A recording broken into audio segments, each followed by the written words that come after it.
नमस्कार, पुण्य श्लोक 11वें शो में आज हमने देखा मल्हार राव सूबेदार जी सबको कहते हैं कि बहुत ज़रूरी बात करनी है, कुछ फ़ैसला लेना है और बताते हैं मंदिर में खड़े होते हैं, सबको बुला रखा होता है। गंगोबा पूछते हैं कि सबको बुलाया आपने, कोई विशेष? कहते हैं हाँ, फ़ैसला लेना है। वो बताते हैं कि पेशवा जी का संदेशा आया है और उन्हें बुलाया है, मिलना चाहते हैं। अब गौतम भाई कहते हैं कि क्या मतलब? आप तो संन्यास ले रहे हैं ना इन सब चीज़ों से। मल्हार और सुधा जी कहते हैं कि अब उन्होंने बुलाया है तो जाना तो पड़ेगा। फिर वो कहती हैं कोई इनका संबंध तो नहीं है, आपका सब कुछ छोड़ना, त्याग देना, युद्ध, तलवार और उनका बुलाना। तब वो कहते हैं कि हाँ, पेशवा साहब ने बुलाया है तो इसका एक ही अर्थ है कि युद्ध होगा।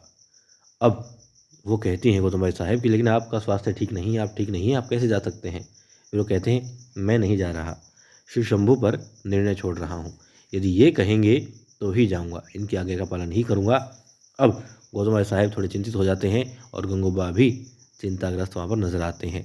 मल्हार राव सुधार जी पूजा करते हैं और एक बेलपत्र रख देते हैं, दाएं तरफ एक बाएं तरफ, और फिर कहते हैं कि ये गिरा तो मैं युद्ध के लिए जाऊंगा और ये गिरा तो मैं तलवार त्याग दूंगा। अब दोनों बेलपत्र वहाँ रखे होते हैं, दोनों विकल्पों में से एक विकल्प चुन लिया जाता है। मल्हार राव सूबेदार देखते हैं कि शिव शंभू इशारा कर देते हैं, वो बेलपत्र गिर जाता है जिसकी वजह से उन्हें तलवार उठानी होती है। ठीक है, अब वो कहते हैं शिव शंभू का आशीर्वाद है, उनका इशारा है तो यही सही। अब तुकोजी दिखाते हैं एक आदमी को पैसे देने के लिए पहुंच चुके होते हैं, आपस में अभिवादन होता है। फिर कहते हैं आपके लिए देवले ने नजराना भेजा है। अब वो इंसान उस थाल को ले लेता है और कहता है अंदर आइए। अंदर आकर के क्या करता है, वो उसे पूजा घर में रख देता है और वहाँ दिखाते हैं देवी अहिल्या पूजा कर रही होती हैं और वहाँ पर शास्त्री जी भी आ गए होते हैं जो कि खाका तैयार कर रहे होते हैं मंदिर का।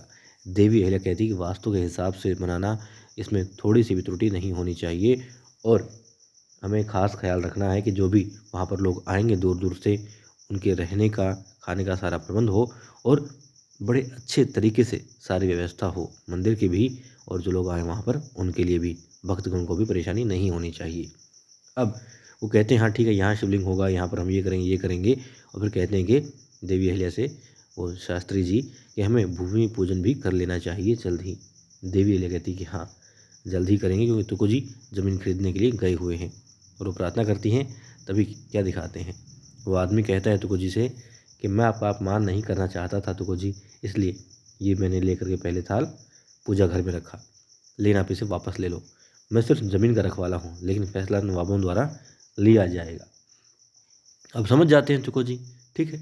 और दिखाते हैं मालेराव ने मैनाबाई से मतलब खूब लड़ाई की आज। क्योंकि वो कहता है देखो मुझे अच्छी नस्ल के हाथी खरीदने हैं, उसके लिए पैसा चाहिए, मैं चांदी का उस पर ये लगाऊंगा, वो करूँगा, लेकिन मुझे कोई पैसा दे ही नहीं रहा। तब वो कहती है कि आप करोगे क्या आखिर ये सब? मल्हार राव सूबेदार जी ने भी शासन किया है, बाबा साहेब खंडेराव होलकर ने भी किया, और ये इतने वीर योद्धा रहे हैं, इतना इन्होंने काम किया, नाम कमाया, इन्होंने तो कभी ऐसा दिखावा नहीं किया। तब वो कहता है मैं अलग हूँ, मैं अलग हूँ इसलिए, और तुम इस चौखट को लांघने की कोशिश मत करो, रसोई और इस कक्ष तक ही सीमित रहो, तुम मुझे ज्ञान मत दो। ठीक है, बेचारी और क्या कर सकती थी, चुप हो जाती है।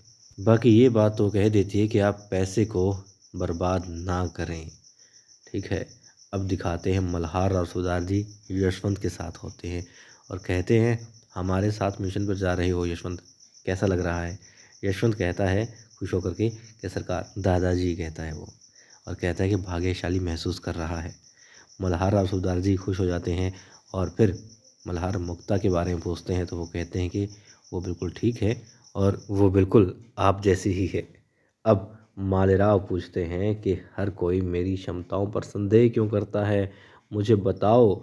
मल्हार और यशवंत अब उसे सुन लेते हैं चिल्लाते हुए, वो वहाँ आते हैं। मल्हार राव सूबेदार जी कहते हैं कि मैं जवाब दूंगा, मुझे बताओ आपकी क्षमताओं पर कौन संदेह कर रहा है। अब मैनाबाई प्रणाम करती है और शुभकामनाएं भी देती है क्योंकि वो मुहिम पर जा रहे होते हैं और फिर वहाँ से चली जाती है। और मालेराव कहते हैं कि नहीं, मुझे सिर्फ अपना कर्तव्य करने के लिए कहा गया है, मेरे पास कोई अधिकार नहीं है दादाजी। मालेराव कहता है कि देवी अहिल्या ने उसे कोई अधिकार नहीं दिया, सारे अधिकार तो खुद के पास रख लिए, बस कर्तव्य निभाने के लिए कह दिया है। और देवी अहिल्या ने मालवा की देखभाल करने के लिए कहा है, तो भला वो कैसे कर सकता है देखभाल जब पैसा ही नहीं है उसके पास में, अधिकार ही नहीं है उसके पास में। मैं राज्य कैसे चलाऊँगा बताइए मुझे। मुझे कठपुतली की तरह लगता है। अब मल्हार राव सुधार जी पूछते हैं कि कैसे? तुम हमारे वारिस हो। अब मालेराव अपनी चालाकियाँ दिखाता है और भावनात्मक रूप से मालेराव मल्हार राव सुधार जी को अपने काबू में कर लेता है। और फिर मल्हार राव सुधार जी थोड़े दुखी नज़र आते हैं और कहते हैं ठीक है, समझ गया, मैं तुम्हारी चिंता का मैं निवारण कर देता हूँ। और निर्णय ले लेते हैं कि ठीक है, तुम लोगों के कल्याण के लिए पैसे खर्च कर सकते हो। वो यशवंत से कहते हैं और फिर यशवंत मंगवा देता है आधिकारिक मुहर रोक। जब उसके हाथ में आती है तो क्या करता है, मालेराव खुश हो जाता है। पहले तो वो कहता है कहीं मजाक तो नहीं कर रहे हैं, अंदर से मुस्कुरा रहा होता है मगर बाहर शंका जता रहा होता है।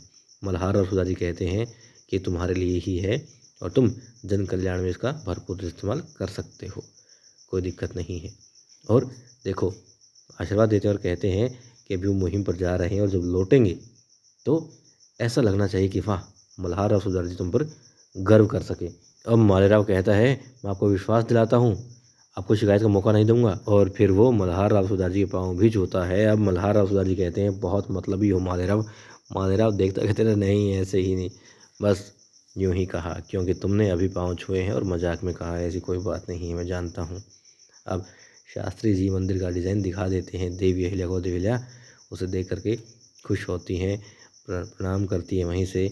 और फिर क्या होता है, तो जी आ चुके होते हैं, पूछती हैं क्या रहा, तो कहते हैं अहिल्या ज़मीन हमें नहीं मिल सकती है।